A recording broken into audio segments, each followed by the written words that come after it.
Bienvenidos a su canal Profecía Final Historias de Reddit. Alrededor del tiempo en que conseguí mi primer trabajo a tiempo completo y terminé la universidad, decidí que estaba listo para aventurarme y comenzar a salir en citas. Había escuchado sobre esta increíble aplicación a través de algunos de mis compañeros de trabajo, una pequeña cosa llamada Tinder, así que decidí probarla. Después de aproximadamente una semana en la aplicación, finalmente hice match con una mujer a quien llamaremos Talia. Talia vivía en una ciudad diferente a la mía, pero el día en que hicimos match, dijo que estaba visitando a una prima. Nos enviamos mensajes a través de la aplicación y, después de verificar que era real a través de sus perfiles de Facebook e Instagram, intercambiamos números de teléfono. Dijo que tenía empleo a tiempo completo, un apartamento y su propio coche, y de alguna manera seguía soltera. Hablamos durante unas 2 semanas por teléfono, siempre por la noche después de mi turno de trabajo, antes de que finalmente tuviéramos la oportunidad de conocernos cuando coincidieron nuestros horarios. Conduje mi viejo Honda Civic de 1996 hasta su ciudad, pasé la noche del viernes allí, olvidé dónde cenamos esa noche, y por la mañana desayunamos en Waffle House. Talia realmente tenía su propio apartamento, sin embargo, vivía al lado de su abuela, a quien incómodamente tuve que conocer a la mañana siguiente. Aprendí de Talia que su coche en realidad estaba a nombre de su abuela y su apartamento estaba a nombre de su prima. Llegó incluso al punto de mostrarme fotos familiares con su primo, hablar sobre su ex abusivo e incluso compartió conmigo cómo su cuarto de lavado estaba lamentablemente infestado de moscas y cucarachas. Cambiamos oficialmente nuestras redes sociales para indicar que estábamos saliendo ese día. Ten en cuenta que esta fue mi primera relación en casi 4 años, así que estaba emocionada. El engaño. Talia también me contó ese día que la habían despedido del trabajo aproximadamente una semana antes, pero le daba vergüenza decírmelo. Le pregunté cómo había estado pagando sus cuentas y dijo que su abuela y su papá la habían estado ayudando. Talia me pidió si podía ayudarla a pagar la cuota de su coche, que vencía ese fin de semana. Me negué. Luego explicó que podría obtener un préstamo de día de pago, lo cual está prohibido en nuestro estado, y podría depositarlo en mi cuenta corriente.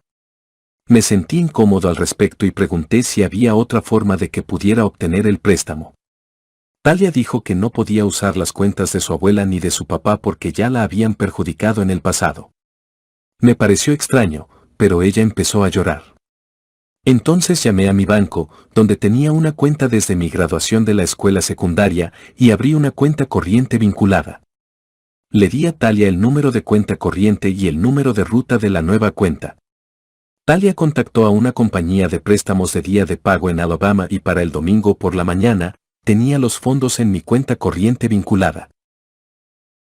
Según nuestro acuerdo, le di el dinero. Talia prometió devolver el préstamo en 2 semanas. Tenía mis reservas, pero regresé a casa y volví a trabajar el lunes. Talia me llamó el miércoles y dijo que tenía un nuevo trabajo.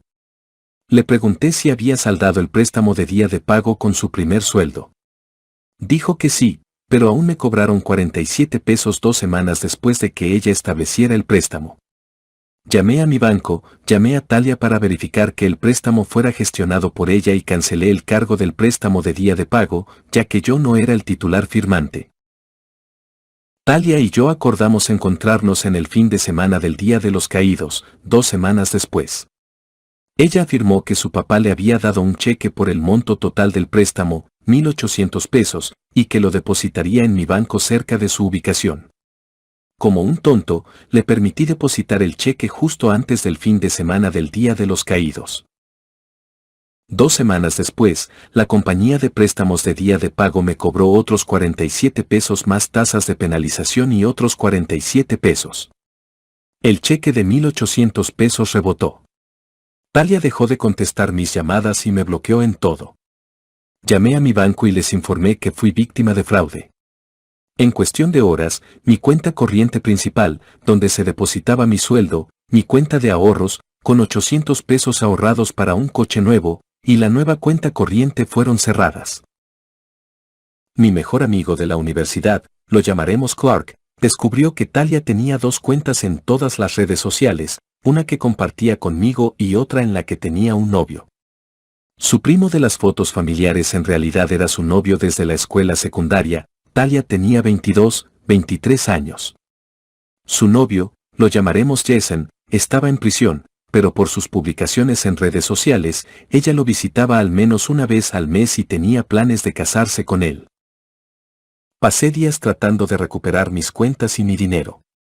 Uno de los representantes de mi banco, junto con Clark y mi mamá, me aconsejaron que presentara cargos por fraude.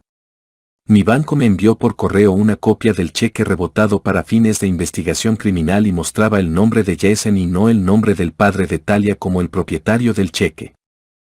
Fue entonces cuando decidí vengarme. La venganza. Como mencioné antes, el apartamento de Talia tenía una ligera infestación de cucarachas y moscas en su cuarto de lavado. Mientras recurría a agencias legales para presentar cargos por falsificación de cheques, fraude, etc., encontré el nombre y el número de teléfono del complejo de apartamentos de Talia. Dejé un mensaje para la administración del complejo de apartamentos informando que tanto Talia como su abuela tenían apartamentos sucios. En cuestión de una semana, Clark me mostró que Talia había publicado una solicitud de vivienda temporal para ella y su abuela, ya que sus padres no la dejaban mudarse. La compañía de préstamos de día de pago de Talia comenzó a llamarme, ya que Talia les había dado mi número de teléfono en lugar del suyo y aún no habían recibido el pago. Todavía estaba revisando mis opciones legales en ese momento. Un día, respondí y notifiqué al representante que Talia había usado fraudulentamente mi cuenta corriente. El representante que me llamó me transfirió a su departamento legal, que estaba muy interesado. Resultó que la abuela de Talia y su padre le debían a la compañía de préstamos de día de pago. No era mucho por separado, pero la compañía de préstamos de día de pago tenía suficiente evidencia, con mi afirmación, de que Talia era la cabecilla que usaba las cuentas de su familia. Entregué mi evidencia, incluidos los mensajes de texto de Talia prometiendo pagar, la copia del cheque rebotado y mis estados de cuenta bancarios. Al finalizar el año, Talia había sido detenida por varios cargos. Su abuela y su padre también fueron arrestados, pero se declararon culpables de cargos menores a cambio de entregar pruebas sobre ella. No tuve que testificar en el juicio, pero me mantuve informado. La abuela de Talia había tenido un ataque cardíaco menor cuando fue arrestada y tuvo uno más significativo durante el juicio. No estoy seguro de si su abuela vivió o murió después del juicio. A pesar de esto, Talia fue a prisión por múltiples cargos y cumplirá más de una década tras las rejas. Segunda historia. Vengarse de mi ex mejor amigo por tener contacto físico con mi ex novia a mis espaldas.